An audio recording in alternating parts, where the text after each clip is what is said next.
লড়াইটা যতটা মিশর বনাম সেনেগালের, ঠিক ততটাই মোহাম্মদ সালাহ ও সাদিও মানের। এই দুই ফুটবলার একসময় সতীর্থ হিসাবে অনফিল্ড দাপিয়েছেন। মোহাম্মদ সালাহ এখনও লিভারপুলে থেকে গেলেও সাদিও মানে পাড়ি জমিয়েছেন সৌদির ক্লাব আল নাসরে। আজ দুজনের সম্মুখ লড়াইয়ে জিতে গেলেন সাদিও মানে, তাও আবার নিজে গোল করে। সাদিও মানের গোলে আফ্রিকা কাপ অফ নেশনসের সেমিফাইনালে মিশরকে ১-০ গোলের ব্যবধানে হারিয়ে ফাইনালে উঠেছে সেনেগাল। ৪ আসরের মধ্যে এটি সেনেগালের তৃতীয়বার ফাইনালে ওঠা। ২০১৯ সালে রানার আপ হলেও পরের আসরে শিরোপা জিতে তারা। ২০২৩ আসরে বিদায় নেয় রাউন্ড অফ 16 থেকে।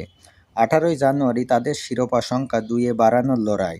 অন্যদিকে টুর্নামেন্টের ইতিহাসে সবচেয়ে সফলতম দল ৭ বারের চ্যাম্পিয়ন মিশর গত ৪ আসরের মধ্যে মাত্র একবার ফাইনালে উঠতে পেরেছে।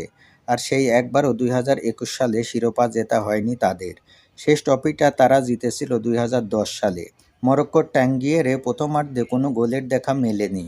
এর মধ্যে ২৪ মিনিটের মাথায় অস্বস্তি নিয়ে মাঠ ছাড়তে হয় সেনেগাল অধিনায়ক কালিদু কলিবালিকে। তার বদলি হিসাবে মাঠে নামেন মামুদু সার। ৭৮ মিনিটে নির্ধারিত হয় ম্যাচের ফলাফল। বক্সের বাইরে থেকে লামিন কামারা গোলের উদ্দেশ্যে শট নিলে সেই বল পেয়ে যান সাদিও মানে। সেখান থেকে গোল করে দলকে আনন্দে ভাসান আল নাসর তারকা সাদিও মানে। ১৮ই জানুয়ারির ফাইনালে তাদের প্রতিপক্ষ আশরাফ হাকিমি ইয়াসিন বুনোদের মরক্কো, যারা দ্বিতীয় সেমিফাইনালে শক্তিশালী নাইজেরিয়াকে টাইব্রেকারে ৪-২ গোলের ব্যবধানে হারিয়ে ফাইনাল নিশ্চিত করেছে।